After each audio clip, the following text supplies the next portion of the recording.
meron po akong ganito kasi meron akong series ng mga inconveniences sa buhay, especially last year to this year. Nung medyo humihina yung faith ko, nung una ako kay Pe, pero nung medyo nagkaka-trouble yung faith ko, dumadating na sa isip ko, kasi hindi ko po sa ever sasabihin sa Lord, hindi niyo po ba ako mahal? Mahal kasi ako na. So parang, takot po ako, pero dumadating sa point na natatanong ko na, Lord, galit po ba kayo sa akin? Ba't parang sunod-sunod naman? Ba't ganito? Ba't yung Dumadaan sa ano? Kung pag-ibig ba lang ng Lord, Dumadaan sa correction, sis. Di ba may mga bata ganun? Bakit po kayo galit? Ano na palo? Magpagod po. So medyo ganun ako matulad yung nagwag ako. Magbabago naman ako. May ganyan ako kay Lord. Tapos, nung nagde-devotion ako, ito yung devotion ko, the Lord disciplines those He loves. So actually, nung time na yun, kailangan ko lang talaga maghirap.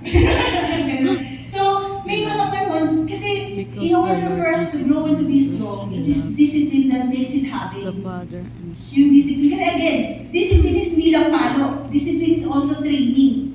Discipline, yung parang gano'n. So si Paul, nung naintindihan po niya yung value ng discipline, hindi na lang niya ito wini-welcome pag nangyayari. Di ba po, ang daming nangyaring paghihirap sa buhay ni Paul.